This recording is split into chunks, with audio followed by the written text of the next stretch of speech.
Yes, good morning, everyone, and welcome back to the Football Tribe UG channel. Robert Kesakos is your usual suspect. Welcome back to yet another live broadcast on your favorite football updates channel. Today is Friday, the 6th of February, 2026, and I do come to you live after 32 minutes past the hour of 9 a.m. In Kampala, Uganda, where it's a rainy morning, a bit cold ish, but I do hope and pray that you're all doing well as of this morning. So, plenty for us to be discussing this beautiful morning. Like I promised you last night, for those of you that were part of the forum last night, we'll be going through a weekend preview, as always, bringing you what's to come across Europe in terms of fixtures. We'll also be talking about the result that Atletico de Madrid registered in last evening's quarterfinal of the Copa del Rey, as they beat up against La Liga side Real Betis. Then we'll talk about Ademola Lookman, who's making his debut. We'll also talk about Leicester City, who have been docked 6 points in the championship for breach of the PSR rules. We'll then get into the Premier League preview and all that. But I do hope you are all well. I hope you are having a wonderful morning and you're looking really, really forward to the weekend. Do not forget, match day 25 of Premier League action starts today because there's a game tonight. So that's where it will all be starting. That game will come to you live at 11 p.m. East African time. So we'll be looking at that. That's the Leeds against Nottingham Forest game and more of the action to expect from the Premier League, of course, going into the Saturday and Sunday. Also, we'll touch on a little bit for purposes of a recap from what we discussed last night, including Cristiano Ronaldo, who is threatening to leave the Saudi Pro League if certain conditions are not met or said, and things like that. So plenty to be discussed as of this beautiful morning. And then, of course, I will remind you about why Liverpool are being told to pay Chelsea a fee in the region of 2.8 million pounds. Excuse me, for a player that they signed in 2024. So we'll be discussing that as well. But before we go any further, please allow me have our audios tested just to make sure everything does check out before we proceed for today's broadcast. Like I told you, it's raining on the outside. In fact, I may need to go and shut my windows just to make sure that, water does not, go through my window. But it looks like our audio is good.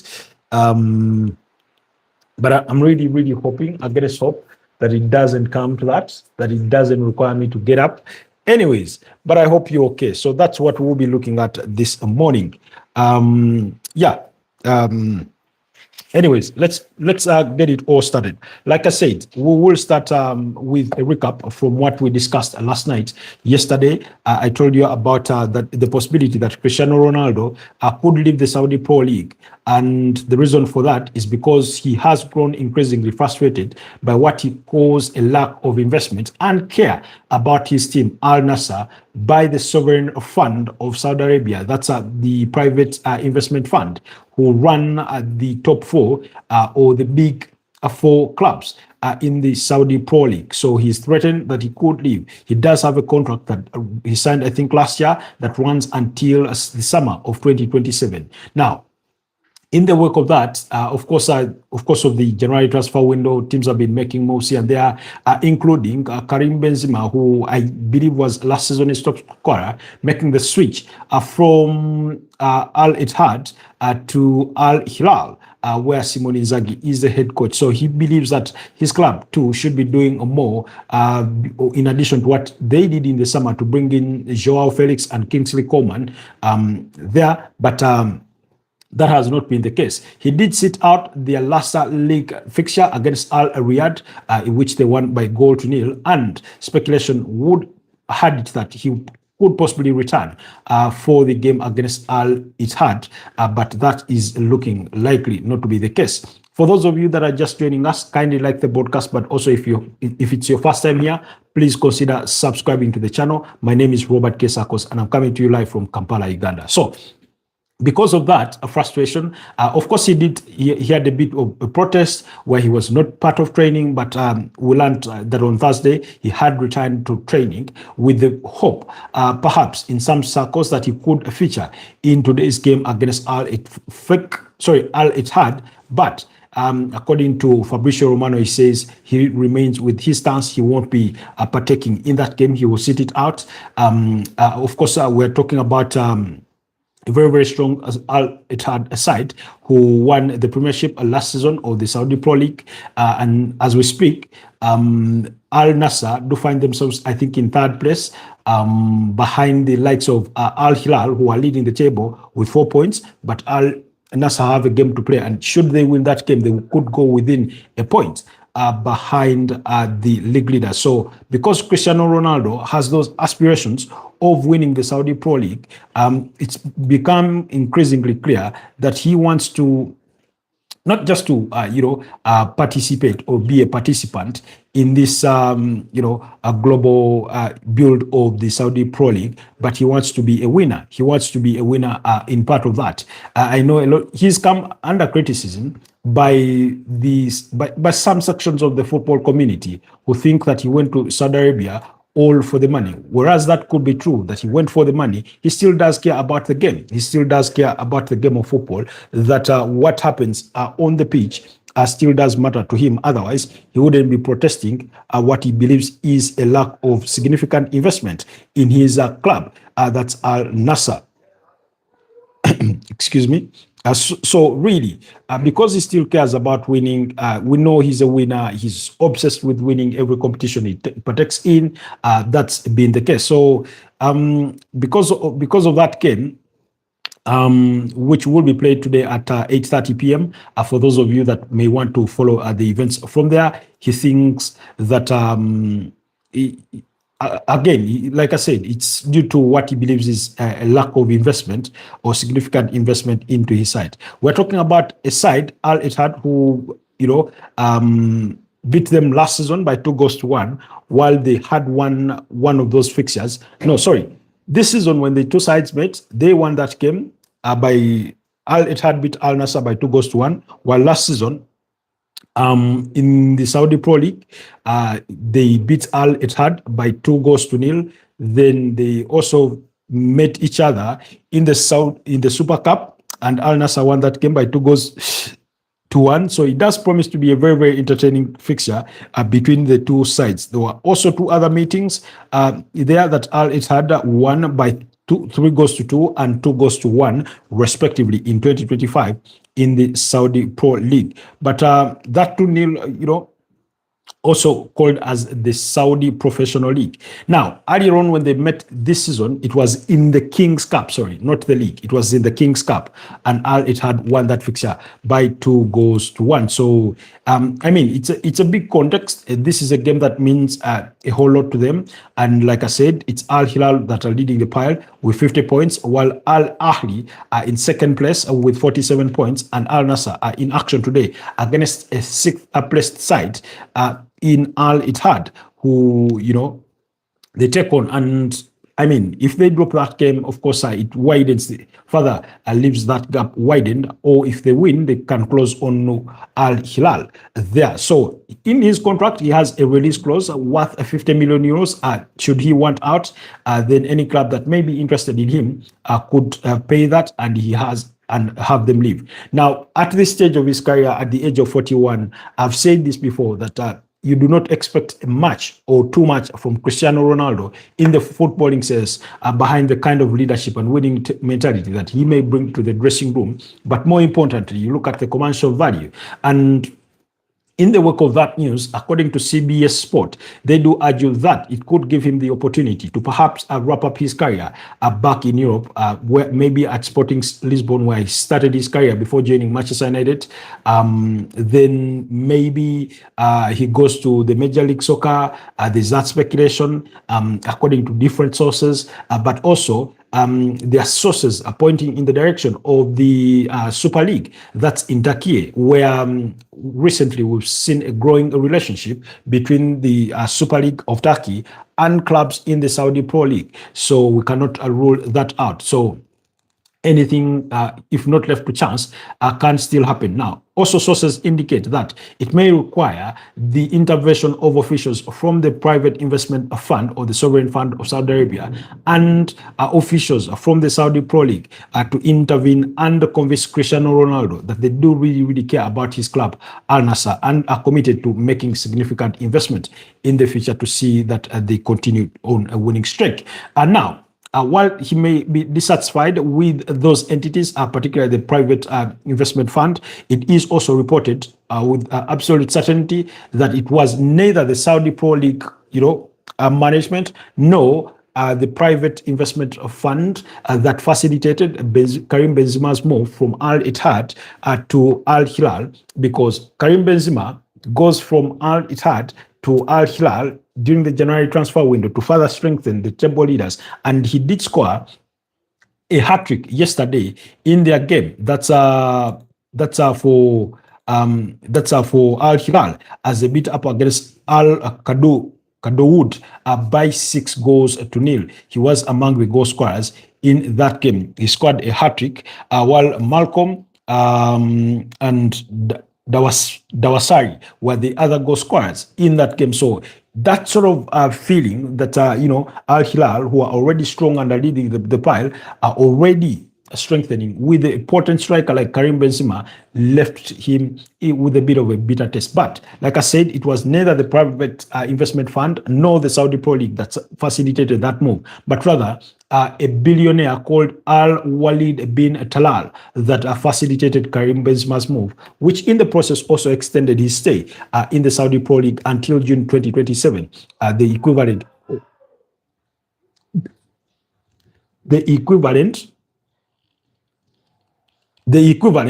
of what Cristiano Ronaldo's length of contract stands to be. So that's the news on from that side. We will move on quickly to then Liverpool. Now, Liverpool have been tasked to pay at least £2.8 million and a further £4 million in potential bonuses relating to senior appearances following the signing of a 16-year-old, winger, Rio Ngumoha. We know that Liverpool did sign Rio Ngumoha after his academy spell or being propped up by Chelsea, by the Chelsea Academy in September 2024. But of course, he was signed just like any other kid who did not have any contractual obligations with the Blues. But according to, I think it's called the professional, is it the Professional Compensation Committee or something? Something like that. Yes, it's called the Professional Football Compensation Committee. A tribunal did rule that Liverpool owe Chelsea £2.8 million, and that's non-negotiable, plus a further £4 million in achievable senior appearance add-ons, among things like that, but also a future 20% profit sell-on clause there. Should Liverpool, for example, after paying the £2.8 million, because that is what is guaranteed, let's say by the summer, before he makes anything the equivalent of the achievables that would compel Liverpool to pay something out of the £4 million, and let's say they sell him to maybe a club like Fulham or Crystal Palace or any other club, whether within England or outside of that, then on whatever profit they make out of that sale, then they are required to pay Chelsea a further 20% of that sale. So that's the news regarding Liverpool and Chelsea. Then yesterday also, it was broken to us that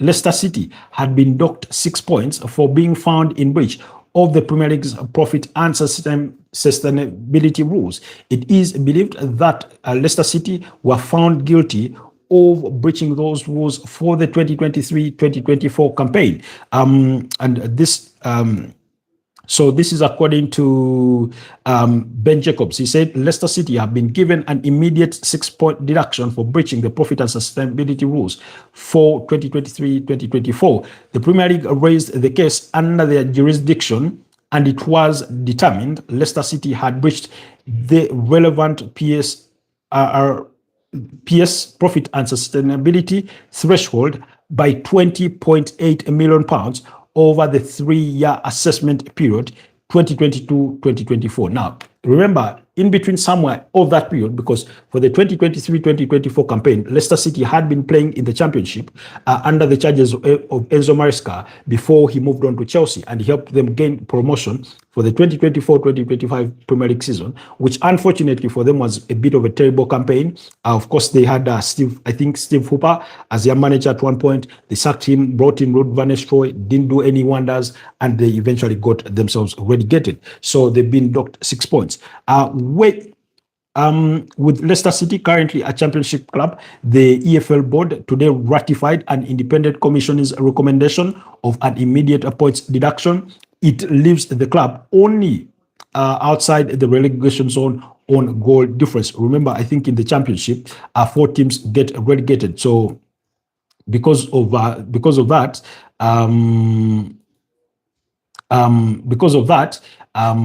that means that things are not looking pretty for Leicester City. We know ever since the club owner passed on, they've had their struggles financially. They've taken so many wrong decisions in the form of recruitment and things like that. So to say the least is that things have not been going on really, really well for Leicester City, and they've been struggling. They've had so many changes of managers and things like that. While we speak, before the points deduction, they were 17th on the Championship table after 30 games played with 38 points. Now, if you take off the 6 points that have been deducted off of them, they collapse to 21st place, where you have they fall to 20th, not 21st, because they have a -5 goal difference, while Blackburn, that are in 21st, have a -11. So that means Sheffield Wednesday, Oxford, West Bromwich Albion, and Blackburn would be the teams to be relegated if the Championship season was ending at the moment. Remember, the Championship season still has 16 games, I think, to be played. Because they play 46 games in a campaign. So that is what's happening over there. So quickly, we will leave that conversation at that and not proceed with it. Oh, before we leave that conversation, Leicester City have intentions of appealing the decision for the 6-point deduction. But we will wait and see what will come out of those appeals. Now, the interesting fact is that while Leicester City had an expedited assessment and trial, and we saw this against Everton, we saw it bite against Nottingham Forest and things like that, it's been, I think, 3 years now since the 115 charges were brought before Manchester City for financial breaches for a period, I think, ranging between, is it 2009 to 2018 or 2011 to 2018, thereabout? And yet, the football world, and particularly in the UK, feels that the authorities have yet moved a finger to try and prosecute those charges. Now, I saw a line of school of thought that seems to suggest that they are moving cautiously, going through everything with a fine-tooth comb, to try and avoid any mishap, because that could be grounds for dismissal of the whole case entirely, and perhaps Man City officials and lawyers could be banking on that. But I can't help it think that there's a feeling of justice delayed, and we know that justice delayed is literally justice denied. So there's that feeling, there's that hangover, there's I don't want to call it a speculative nature, but there's that there's uneasiness about this. Every single day we keep wondering why the delay. We had received reports, I think, during the course of the summer that prosecution of those charges was due to begin quite soon. But ever since then, the funny thing, I think it's also in part due to a lack of transparency, that oftentimes when this matter is talked about, it will get talked about once, and then suddenly it will disappear from the press for many, many months, or for a lengthy period of time before it arises again. So that also raises questions within certain corners or sections of the footballing community. Anyways, we'll leave that at that and quickly run to some of the results that did come through yesterday. Like I told you, Atletico de Madrid put 5 past Real Betis in the quarterfinals of the Copa del Rey. What a thumping that was, because Henko, Simeone and Ademola Lookman were the goal scorers in the first half. Ademola Lookman had also earlier on missed a chance in that game. But it turns out that he made amends when he scored a brilliant goal. I thought he had overplayed the ball and played himself into trouble, but he still found a way to put the ball into the back of the net. So he did score one and provided the assist in the second half for Antoine Griezmann's goal, which meant that that was in the 62nd minute, before Almada also scored to make it 5-0 for Diego Simeone's side. So brilliant action coming through there from Ademola Lookman. His manager, Diego Simeone, was singing praises of him, and he says he's not like any other player they have. He's good in tight spaces, taking on players, can be played in multiple positions and things like that. So they do have themselves a very brilliant player. Atletico de Madrid have been one of the biggest spenders over the last course, I think, of possibly 2 years, when they brought in players like Ademola Lookman, Johnny Cardoso from Real Betis, players like Alex Baena from Villarreal, players like Julian Alvarez from Manchester City for in the excess of about 90 million euros, bringing in players like Ruggeri, then they've been signing quite a number of players that have been looking really brilliant. Players like Marcos Llorente, very brilliant. Giuliano Simeone, the son to Diego Simeone, has looked really brilliant throughout his campaign so far. So we'll wait and see how things go there for Atletico de Madrid, but they are into the semi-finals of the Copa del Rey. What does that imply? Of course, they are not the only ones, because yesterday, not yesterday, but the day before, that was on Wednesday, Deportivo Alaves lost to Real Sociedad by 3-2. That means they equally advanced to the semi-finals, while Valencia lost to Athletic Bilbao, who also advanced to the semi-finals on the same day. While earlier on in the week, you had Barcelona beat up against Albacete by 2-1 to advance to the semi-finals. So the semi-finalists of the Copa del Rey, you have Barcelona, you have Real Sociedad, you have Atletico Bilbao and Atletico de Madrid. We'll wait and see what comes out of that in the coming few days. So then also going back to yesterday's fixtures, Juventus lost to Atlanta by 3-0 in the quarterfinals of the Coppa Italia. Things didn't look well, but Gianluca Scamacca scored a penalty in the 27th minute of the game to give Atlanta the lead, while Sulemana as well as Pasalic were the other goal scorers for Atlanta there, who are not doing any better than they did under Gianpiero Gasperini, but we know that they started off the season with what's his name? Ivan Juricic as their head coach, but was since shown the exit with Rafael Palladino taking over, and they've since been a little better than they were. Lookman, what a debut. Ademola Lookman, what a debut. That is, Africa will never unite. Africa will never unite. We did miss you for the last couple of days, but I do hope you are okay there. So that's also another result from yesterday night. And then, of course, in the Coupe de France, there you had Strasbourg beat up against Monaco by 3-1. So that was another key result. So moving on, like I said, we are heading into the weekend preview, and here is what to come. Tonight, the fixtures across the different divide of leagues in the top 5 leagues of Europe, with Leeds United taking on Nottingham Forest at 11 p.m. East African time.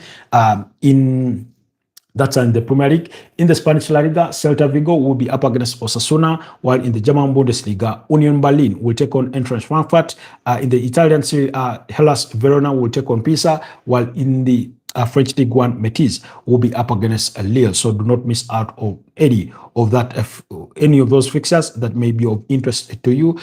Both the Premier League and the La Liga games kick off at 11 p.m., while the other two games, that's in the Italian Serie A and the French League One, kick off at 10:45 p.m. And then the game between Union Berlin and Eintracht Frankfurt kicks off at 10:30 p.m. Speaking of the Premier League, here is the entirety of the fixtures that will be coming your way as far as match day 25 is concerned.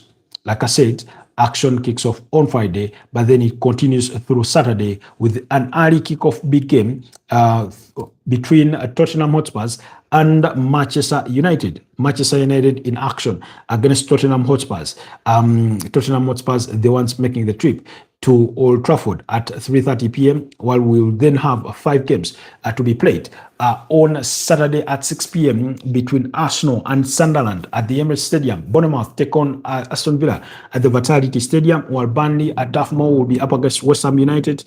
Fulham will take on Everton, that's at Craven Cottage, while at Molineux, Chelsea will be the visitors. And at 8:30 p.m. on the same day, Saturday, Newcastle will entertain Brentford at St. James's Park, following their 3-1 defeat in midweek against Manchester City as Man City advanced to the finals of the EFL Cup by 5-1 on aggregate after 2 legs there between them and Newcastle, who are the reigning champions of the EFL Cup, which means they won't be standing tall to defend their accolade. Then on Super Sunday at 5 p.m. we have Brighton up against Crystal Palace, while in the late kickoff, Liverpool will entertain Manchester City. So that's what's to come in as far as the Premier League, and we'll be breaking it down. We'll go through a selected few fixtures, but also we'll be giving our predictions in as far as what the weekend we expect will flow before we move on to give you what's to come from the other leagues in terms of fixtures that perhaps could call for your attention, you football enthusiasts. Okay. Let's start with the Friday fixture. In regards to the Friday fixture, we know the responsibility or the passions or the aspirations for both sides are going into this fixture, with Leeds United coming in at 16th place on the Premier League log, and Nottingham Forest coming in at 17th place. I think about 6 points above West Ham United, who I remember Nuno Espirito Santo, I think, was sort of reassuring the West Ham fans that they won't be relegated, despite their fears that perhaps the season is gone out of hand for them. I think he still has hopes that they can survive relegation. It won't be an easy task. It will be a whole mountain to climb, but nonetheless, they will do their best or try their best to make sure that they do not let it slip and that they get relegated. But now, for them to brighten their chances of staying in the top flight, they have to hope for a draw in this particular fixture. We know that Leeds have only lost 2 games, I think, in the last about 12 Premier League fixtures, losing to Arsenal by 4-1 the previous weekend. Sorry, by 4-0, while also in between there, they lost to Newcastle by 4-3. Otherwise, they had put up spirited fights, a 3-all draw against Liverpool, was it a 1-all draw against Manchester United? So they've had a couple of decent results that are in between. And then they had a 1-0 victory against Fulham, a 1-all draw against Everton. So they've been a bit, boggy recently. While Nottingham Forest, on the other side, they've had some surprisingly interesting results, including beating up against,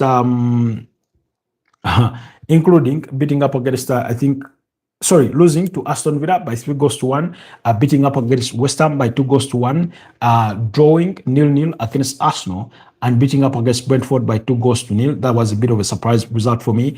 And then a 1-all draw against Crystal Palace in their last league outing. In as far as the two sides are concerned, in the previous 5 meetings, there's been only 1 draw. So you know what to expect. While Leeds have won this fixture twice, just as much as Nottingham Forest have done equally, with the first league meeting between the two sides coming on the 9th of November when Nottingham Forest beat up against Leeds by 3-1. So very, very interesting stuff there.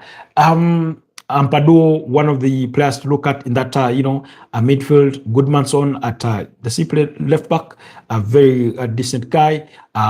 Anthony Starch, one of those players. Dominic Calvert-Lewin has been quite the revelation for this Leeds United side. Remember, they signed him as a free agent coming from Everton and has since banged it 9 goals. And so he's been quite in stellar form. So really, things have been looking bright for him. And yeah, those will be the danger men. In terms of Nottingham Forest, while they have all the decent players, the calm Hudson-Odoi, Ibrahim Sangare, Elliot Anderson, Morgan Gibbs-White, Igor Jesus, Danny Ndoye, I think Mokele, they've not looked sharp. They've lacked a spark of life in there, They've lacked a spark of life. And I think they drew Fenerbahce. Is it Fenerbahce in the UEFA Europa League?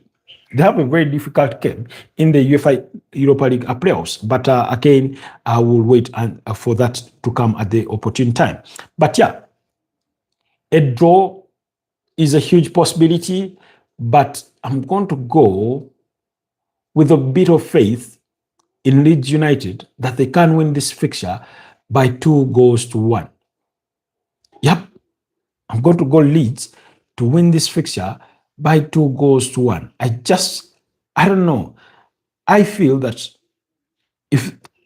Daniel Fakir, because he switched his system to a back 3 and, the wing backs and that block of literally 4 in midfield and 2 number 10s where you have Aronson, Anton Starch, and Calvert-Lewin leading up the line and things like that. Players like Jaden Bogo, they've done okay. They've done okay, fairly okay. And whereas Nottingham Forest can be a decent side, they're not ones for me to bank on to say, yeah, that they've had some surprise results indeed against some opponents. Like I said, when they went away and beat up against West Ham by 2-1, that was more of a relegation battle contest between the two sides. But overall, and then winning the game against Brentford was a bit of a surprise. We're talking about a Brentford side who last weekend beat up against Aston Villa by 1-0. That goal scored by Dango Ouattara. And when you look at the Nicolas Dominguez, Igor Jesus, Calm Hudson, Ola Aina, things have not really clicked well for them this campaign. Let's just wait and see. But for me, I'm going to go with a bold 2-1 victory for Leeds United for that prediction. Moving away from Leeds United and Nottingham Forest. Quickly on Saturday, Man United are in action against the Tottenham Hotspurs.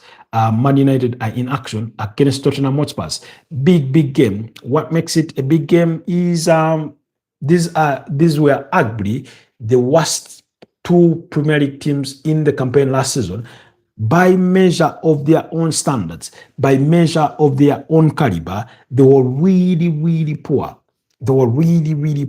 Manchester United ended up finishing, 15th on the Premier League log, 2 places above relegation with Wolves 16th and Tottenham Hotspurs finishing 17th. As we speak, Tottenham Hotspurs, I think, I stand to be corrected, but at possibly 14th on the Premier League table with only about 29 points. And yet we've seen a resurgence of this Man United side who have won their last 3 consecutive games. And those last 3 consecutive games have been against the top 2 Premier League leaders in Arsenal and Man City, who they beat by 3-2 and 2-0 respectively before their 3-2 victory over Fulham last weekend. Now, they cannot carry on conceding goals in that manner like they did against Arsenal and subsequently Fulham and hope to be getting away with it with late winners. I I understand that that in itself brings a sense of belief, a sense of never give up. But yeah, you cannot take anything to chance, really. You cannot just live on that limb of faith that it will always happen for you eventually. We're talking about a Man United side who have the best form in the Premier League as of today. They are the only team to, I think, to have won their last 3 consecutive games, like I'm enlisted there. But prior to that, they had 2 draws against Leeds United and Burnley. Now these 3 fixtures have been under the interim charge, have been under the command of the interim Michael Carrick, who's commanded them through those fixtures. And speculation, at least from certain sections of Man United fans, already believe that perhaps he could be the man that they've been searching for long. But nonetheless, like I keep saying, the jury is still out there, and we do not know who will be the head coach going into next season permanently at Man United. Yesterday, I was speaking as in a TikTok forum, and we were discussing Man United and in terms of midfield prospects that they could sign. And while we were enlisting those, I couldn't help it think that it's all dependent on who will be in charge of the Red Devils next season. And as this morning, or as of yesterday, according to the Akaila News, some representatives of Manchester United have spoken to an agency representing Luis Enrique with the hope of enticing him to come and take on the reins at Man United. Now, there's no indication that those talks were fruitful, but again, it's grapevine. We have to take it with a pinch of salt.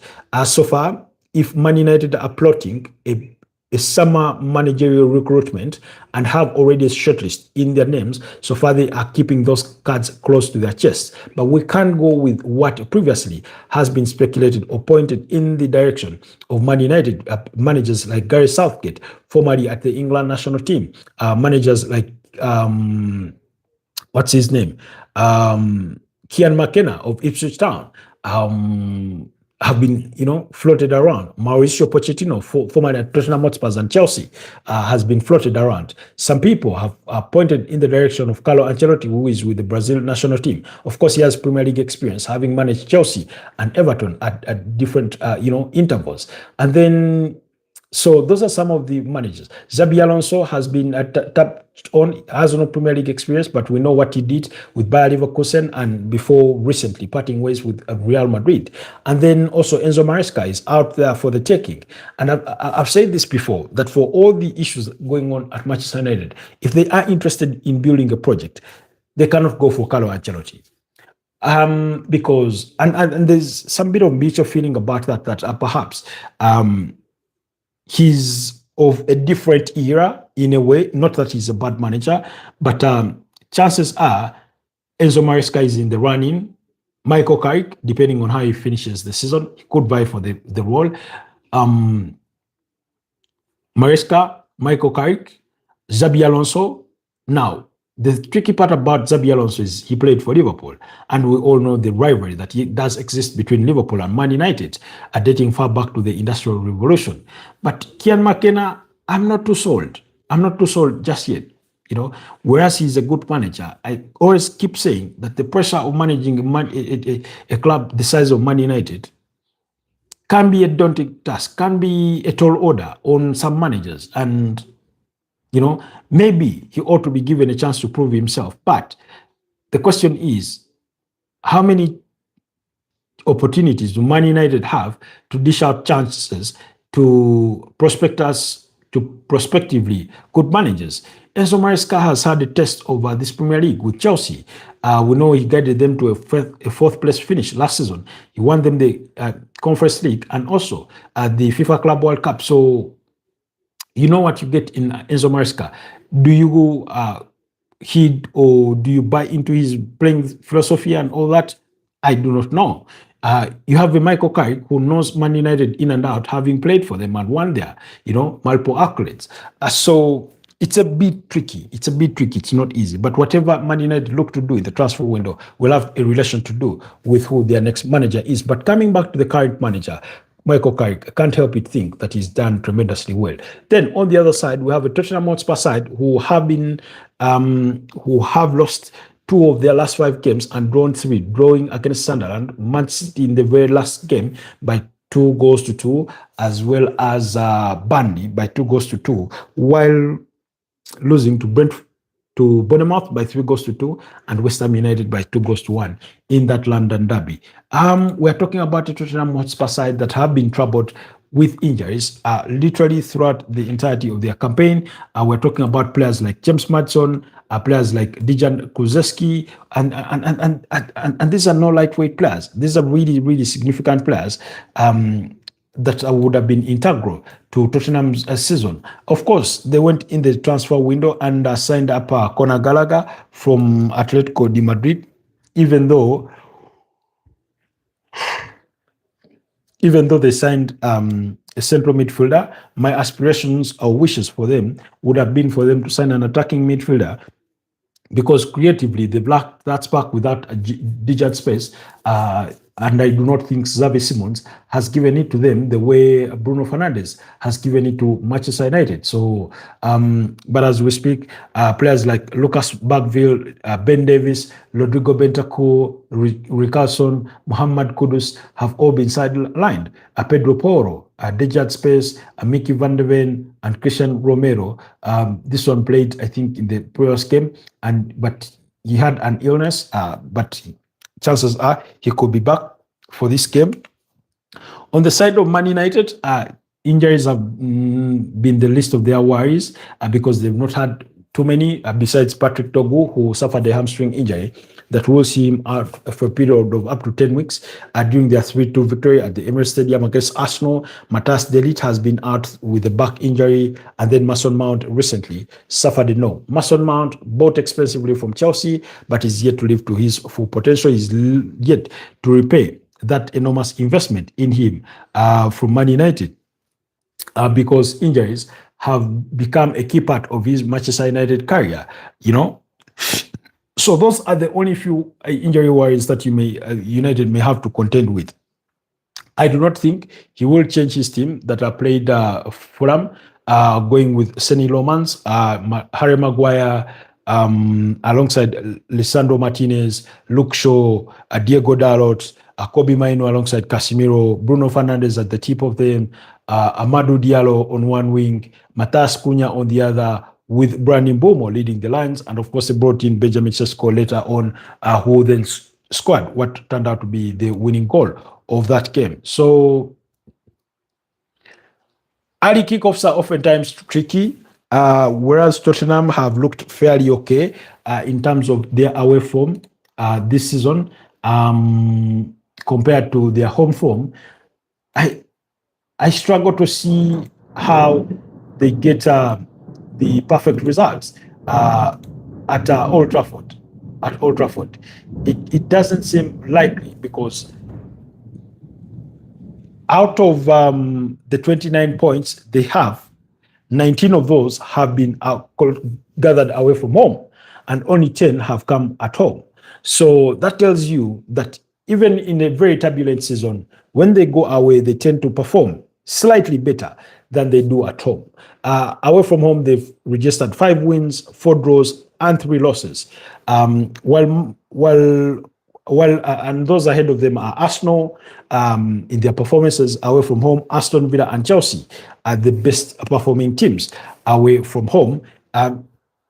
Tottenham have performed better away from home, even better than Man City, because Man City come in 5th with 18 points, as well as Everton.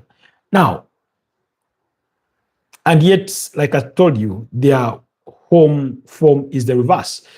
In the Premier League, overall, it's not been going well for them, but in the UEFA Champions League, they've tried. And with that said, I'm going to go with another leap of faith and go with a 2-2 draw on this one. That's my prediction. A 2-2 draw between Tottenham Hotspurs and Manchester United. If Manchester United win, it won't be a surprise. But I'm going for a 2-2 draw between those two sides. So, I think I need to be taking note of my predictions, but in the absence of Pedri, I do not know whether that's really, really necessary, because he's one we're supposed to be contesting with, and I'm not sure Africa will never unite is still part of us to partake in the predictions.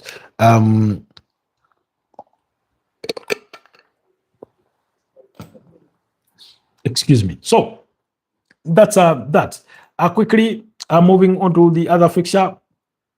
This is at 6 p.m. On Sunday between Arsenal and Sunderland. We remember the last time the two sides met, that fixture ended in a 2-all draw. We're talking about an Arsenal side who completed a double against their London rivals in midweek against Chelsea when they beat them by 4-2 on aggregate score to advance to their first final since 2020 and their first Carabao Cup final since 2018. So with Kai Havertz, a second half substitute, scoring, coming on for Victor Gyökeres. He scored a 97th minute goal to win it by 0-0 against Chelsea by that score in the return leg following a 3-2 victory in the earlier fixture. So Arsenal were looking to bounce back consistently. Of course, they did that in the aftermath of losing to Manchester United by 3-2 at Old Trafford.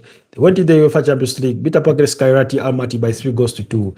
Over the weekend, managed to beat up against Leeds by 4-0 in a beautiful performance, and then marched on and beat Chelsea by 0-0 in this return leg semi-finals of the Carabao Cup. So their next time demand is against Sunderland, who in the first leg forced them into a 2-all draw. For those of you that do remember that fixture, it was a bit of a very big physical battle, which I do not believe it will be any different.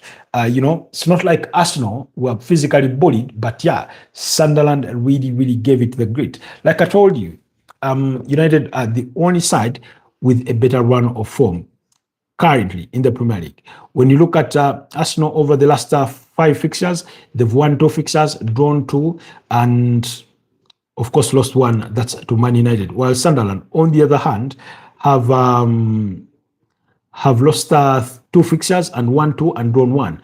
Drawing to Tottenham Hotspurs, losing to Brentford by 3-0, beating up against Crystal Palace by 2-1, losing to West Ham United by 3-1, while beating up against Burnley by 3-0. That was on Monday Night Football. So, like I said, the first leg ended in a 2-all draw between the two sides, with goals coming from Ballard for Sunderland, while Bukayo Saka scored an equalizer and Leandro Trossard scored to make it the difference. But then, in the 4th minute of stoppage time, Brobbey, is it called Brian Brobbey? Yes, I think Brian Brobbey scored to restore parity for Sunderland. We're talking about a Sunderland side who are yet to lose a game in the Premier League at home this season. But in as far as their away form is concerned, it's not pretty. Their away form is not pretty. They played 12 games, won 2, drawn 2, and lost as many as 6. So that gives them 10 points. That's 4th from bottom in terms of their away form. So their away form is nothing to admire. When you look at the last 5 meetings between the two sides, they've been 2 draws, and then all the other have been 3 victories. For the Arsenal know what their responsibilities are. Arsenal know they have an opportunity to play another game of football before Manchester City are in action, because Man City play on Sunday away to Liverpool at Anfield. They know that at the same time, Aston Villa will be in action, on the other side, I think away to AFC Bournemouth. So really, it's an opportunity for Arsenal to further increase the gap between them and the chasing pack of Man City and Aston Villa, because you get to get your things done and hope for results then on your opponents to go in a different way or in your favor. But before you pray for that, or before you get to that, you must take care of your business. So for Arsenal, I think we all saw the celebrations. I think players like players like Ricardo Carafiori stepped onto the grass before Kai Havertz even scores. Players like Noni Madueke literally sprinted. We saw the celebrations, the joy, that lift in spirit when Arsenal qualified for the final. It almost felt like the final itself, that they had won the final, but it wasn't. But I understand the emotions, the feeling of advancing to Wembley, because then, like I said, for you to give yourself a chance of winning any trophy whatsoever, you ought to put yourself in the right position. You ought to put yourself in the right frame. And putting yourself in the right frame is by advancing to the final. Now, Arsenal are chasing a quadruple, and they are still in all 4 competitions, as do Manchester City, who will be their final rivals on the 22nd of March, Sunday, at 22nd March 2026 for the final at Wembley. Now, 3 of the titles they are chasing, you require to get to a final, and that's the UEFA Champions League, the FA Cup, and the EFL Cup. Now, one box has been ticked that they have made it to the final of the Carabao Cup. They still have it all to do in the other 2 competitions, but also they still have it all to do in as far as the Premier League is concerned, because while they hold a 6-point lead, we know that 6 points is too slim a gap for us to sit here and say Arsenal have wrapped up the Premier League title, especially with 14 games still left to play. And we cannot say that, because we know you can sleep in 1 to 3 games and suddenly you're out of it, or suddenly maybe not out of it, but then you fall behind the pecking order of your title rival. So they will take no complacency in that game. They will know the significance of that game, because assuming Arsenal win and then Aston Villa were to drop points, even if it's just 2, or lose the game entirely, and Man City drop points against Liverpool. Now, let's make the assumption that Arsenal have won. If Man City and Aston Villa drop points, that's if they make draws, that means Arsenal will be 8 points and 9 points ahead of them respectively. If it's a loss for both of them, it will be 9 points and 10 points respectively on Man City and Aston Villa. So that in itself is significant. It does not mean that the deal is sealed, but it gives you the motivation, to keep going, And the one thing you come to appreciate of Arsenal this season is that every time they've slipped up, every time they've lost a game of football, regardless of the competition, for which they've only lost in the Premier League on 3 different occasions, against Liverpool, against Aston Villa, and against Man United, they've always bounced back and put some results on board. We've been in a bit of a strange kind of season, in a way, where things have not gone well for Liverpool, things have been a bit turbulent for Chelsea, and so have they been for Manchester City, And then surprisingly, Aston Villa got themselves into the title conversation after a false start to the campaign, where I think they did not win a single game of football in the first 5 games. So, but regardless of all that, Arsenal by far have been the more consistent side, like I said, And when you look at, they have the best away form. That's been proven. At home, they've only lost 1 game. So they've only lost 1 game this season, and only Man City, actually not even Man City, are better than them, because both teams have played 12 games at home. They've all won 9. They've drawn 2. They've each lost 1 game at home. So you remember, I think Man City lost to Tottenham Hotspur by 2-0 at home. For that only a loss for them, in the Premier League. So we are talking about one of the most consistent sides that there is, in the Premier League. So Arsenal at home look really, really bright. We're also talking about the Sunderland side. Of course, they've had many draws, as many as 5 draws, and not pretty. And we know that the many draws are part of what cost Arsenal a Premier League title last season. They had as many as 14 draws, for goodness sake. I realized Liverpool had about 9. And I kept saying, had Arsenal won 5 or 6 of those draws fixtures, they would have been champions. But those are if stories. We're talking about the Sunderland side, who have had troubles with injuries. Players like Granit Xhaka, according to Regis Libris, as of last weekend, he was saying he's still out for a period of about 3 weeks. Bertrand Traore out with with a knee injury, as well as Arthur Masuaku. Yes, as some of the injured players. On the side of Arsenal, Bukayo Saka is not expected to be part of the fixture. He following a hip injury that he suffered in the warm-up prior to the Leeds game. Martin Odegaard, apparently, according to Mikel Arteta, he felt an ego.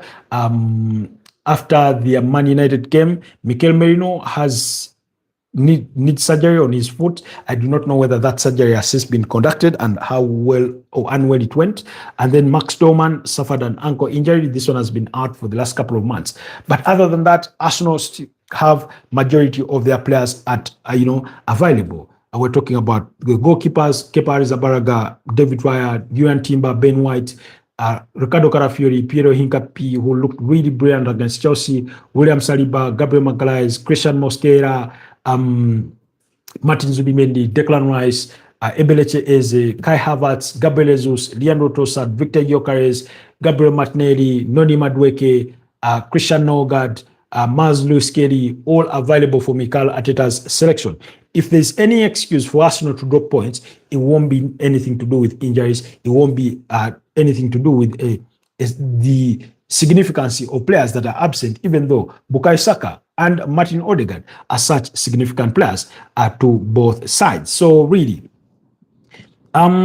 so Sunderland, we being without their captain in Granit Xhaka does raise some concerns, because he's been the engine in that team. He's been critical to everything that they do well. The Adarete, Reynold Mandava, Ballard, came through the Arsenal Academy, Mukele, Hume, Diarra, Noah Sadiq in midfield, Alifi, Chamsden, Talaubi, this one squad at Desbandi, and Brand Broby up front there. Of course, players like Wilson Isido have been critical this season.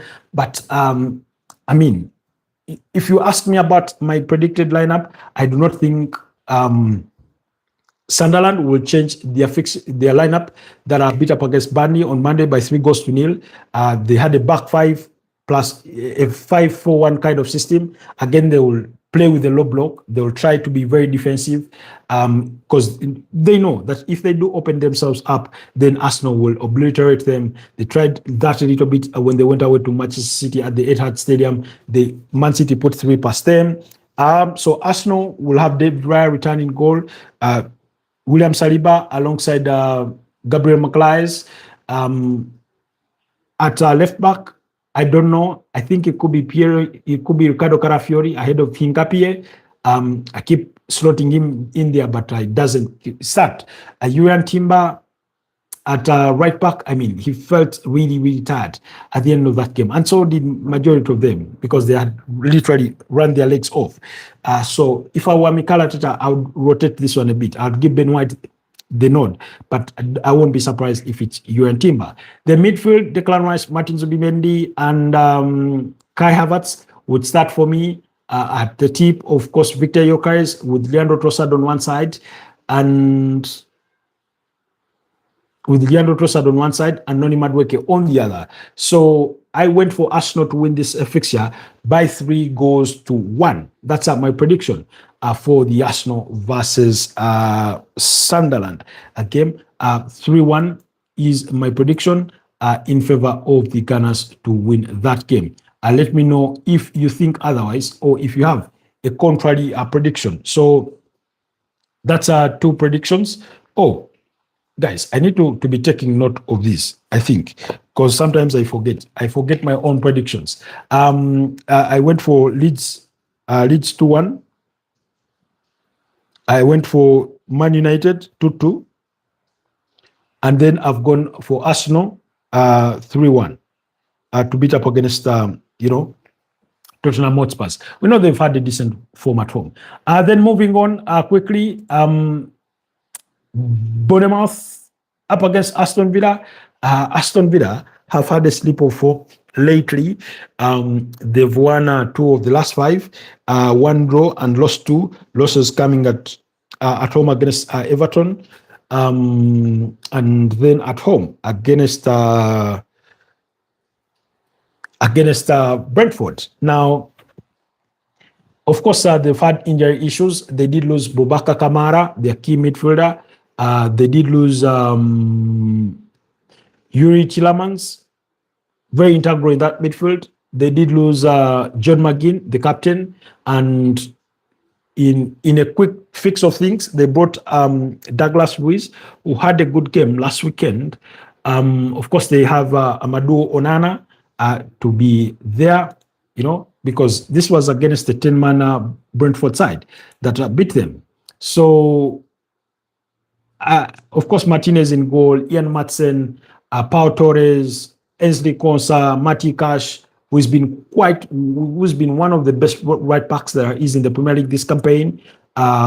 Bogart, alongside Luis, even though I would go with Amadou Onana, Morgan Rogers, Emi Buendia, Jordan Sancho, and Tammy Abraham. This one thought he had scored, but his goal was ruled out for offside. They go against a Bournemouth side who have not done too bad themselves. They've lost only one of the last 5 fixtures. That was a 3-2 loss to Arsenal. They won 3-2 against Tottenham Hotspurs, 3-2 against Liverpool, and last weekend they beat up against Wolverhampton Wanderers by 2-0. Really, in between there's a 1-1 draw against Brighton. Now, we're talking about an Aston Villa side who, in the Premier League, have one of the best away form. So they do well away from home. At home, so far, I think they've lost 3 games this season, losing to Crystal Palace, losing to Everton, and losing to Brentford. Away from home, they've not lost many. One of their losses was 2-0 against Liverpool, 4-1 against Arsenal. I don't remember the other loss because I stand to be corrected on what the other loss was for Aston Villa, because they've lost 6 games. They've lost 6 games. I don't remember. They beat up against Man City. What was the other loss? Anyway, I forget which other side they lost to. But yeah, we're talking about Bournemouth, a very, very stubborn side. 12th on the Premier League log. Aston Villa 3rd. We know Aston Villa are competing in the UEFA Europa League. I think they're still in the FA Cup. They see themselves in the title race, even though they may not have a squad well built for it. We're talking about a side that managed to beat up against, that has beaten up against Bournemouth in the last 2 occasions, including a 4-0 thumping earlier on in the season. That was in November. Last season, they went to the Vitality Stadium and won that game by 2-0. Then there was a 1-1 draw for them last season at Villa Park. Then a 2-2 draw the season prior to that at the Vitality Stadium, and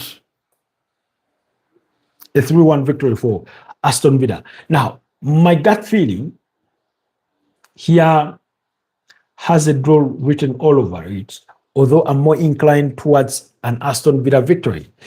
We are talking about a Bournemouth side who have players that can hurt you. There's that boy called Junior Dicupia. Sorry, not Dicupia. Junior Kropi.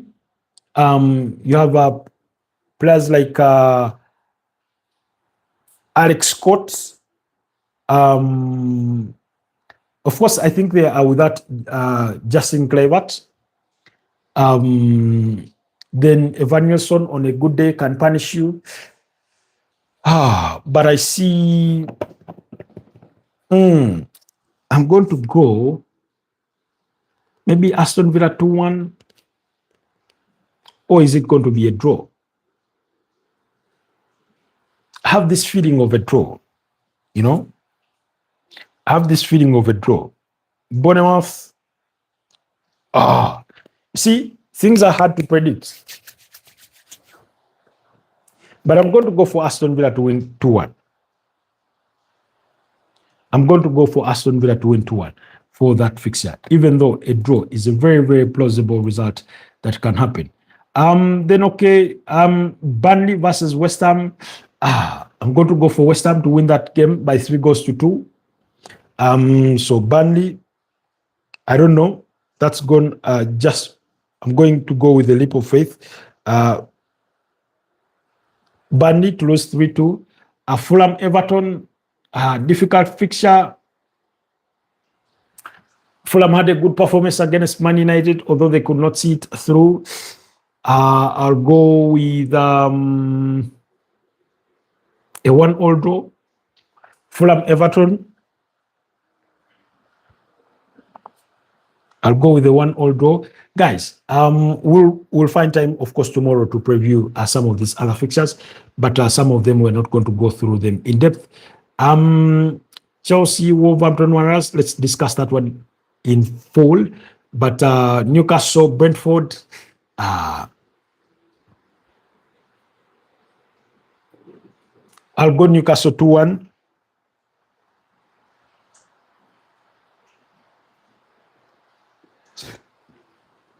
Yes, they did lose against Man City, and their form has not been good recently.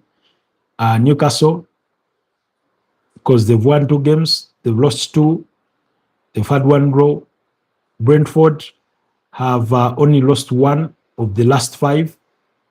They've won away to Everton, thumped Sunderland, beat Nottingham Forest, won against Aston Villa, but I'm going to go to 1 Newcastle. And Newcastle to recover from, I don't anticipate Newcastle losing 3 consecutive games, even though it's a huge possibility.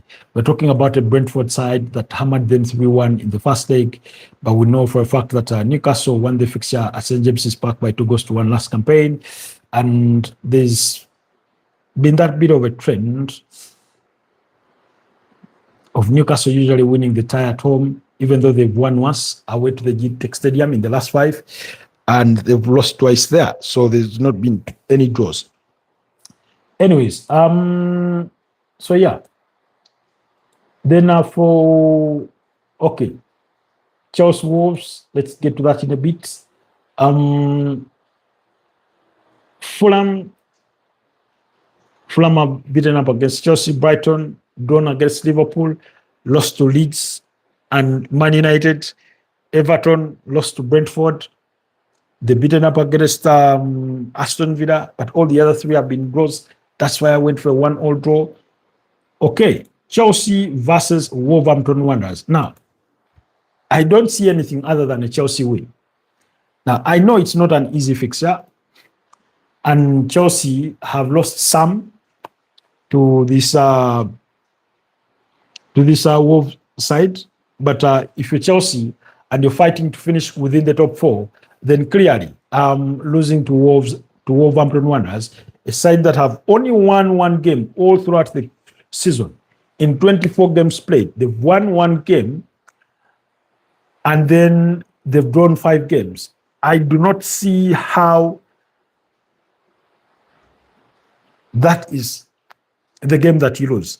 They've had draws against Everton, they've had draws against Newcastle, they've had draws against Man United, but they've lost the last 2 without scoring against Man City, Bournemouth by 2-0. That's for Wolves. Their only victory came against West Ham United, beating them by 3-0. They've gone on to lose their star striker in Jürgen Strand-Larsen. I mean, I do feel for Wolverhampton Wanderers, you know. I do feel for Wolverhampton Wanderers because I just do not think they have the team to do it. Agabduo, this one, I saw some reports that he was destined for a move away from, Wolves. Jose signed goal, Bueno, Mosquera, Mane, Bueno, Gomez. They have so many Gomez. They have Joe Gomez, they have Totti Gomez, they have Rodrigo Gomez. There's another Gomez there's Angel Gomez. So they have Al-Kodare and Wang Hee-chan. I do not see that as firepower enough to beat against Chelsea. If Chelsea bring one of their best sides, I do not see how Wolves compete. Chelsea have won the last 2 fixtures. They won the first leg by 3-0. Remember, Chelsea knocked them out of the EFL Cup. They beat them 4-3. So beating them the 3rd time should not be a problem. Last season, Chelsea thrashed Wolves 6-2. That was at Molineux, while they won the home fixture by 3-1. Then you have to go back in Mauricio Pochettino's season at Chelsea, where Wolverhampton Wanderers tormented Chelsea.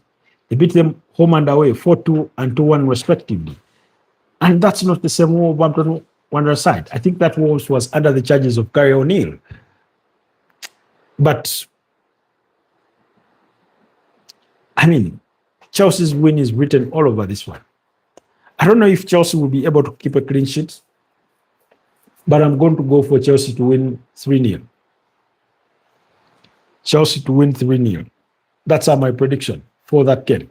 We're talking about a Chelsea side that, of course, lost in midweek and have to pull themselves back up and get going under Liam Rossignol.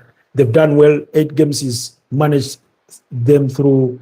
They've won 3 games in the Premier League, 3 consecutive games against Brentford, against Crystal Palace, and against West Ham, 3-2, 3-1, and 2-0. They lost to Fulham prior to that, and they drew away to Man City. They won in the UEFA Champions League against Napoli 3-2. His only 2 losses have come against Arsenal home and away in the EFL Cup. So I just see Chelsea winning this game. Maybe Joao Pedro to get to the score sheet. Willian Estaval being critical. Cole Palmer, Enzo Fernandez, Moises Caicedo, Richie James could return after missing that midweek game. Very, very top side. Very, very top side in Chelsea. Then, I'll leave that at that. For the remaining fixtures, we will look at them tonight. Yes, tonight at 11 p.m. No, not 11 p.m. On Friday nights, we come a bit early. So do not miss that broadcast. Around 9:10 p.m., we'll be previewing the game between Crystal Palace and Brighton. Liverpool versus Man City. We'll get to look at that. That's when we will preview those games. Then, quickly away from the Premier League, here's what's to come on Saturday in the Spanish La Liga. Rayo Vallecano will be up against Real Oviedo. Barcelona take on Mallorca. Barcelona won the first leg by 3-0. Sevilla take on Girona. Real Sociedad take on Elche. While in the German Bundesliga, Hamburg take on Heidenheim. Freiburg will be up against Werder Bremen. Mainz take on Augsburg. St. Pauli take on VfB Stuttgart. Wolfsburg take on Borussia Dortmund, while Borussia Mönchengladbach take on Bayer Leverkusen. In the Italian Serie A, Napoli will be away to Genoa. Fiorentina will be at home against Torino. In the French League 1, you have Lens up against Stade Rennes. Brest take on Lorient. Nantes take on Lyon. That's what's to come on Saturday. And on Super Sunday, expect Real Madrid to be in action. But before Real Madrid come in action on Super Sunday, Deportivo Alaves have a date with Getafe. Atletico Bilbao will entertain Levante. Atletico de Madrid will once again be up against Real Betis. Can Atletico de Madrid beat Real Betis twice in a space of days?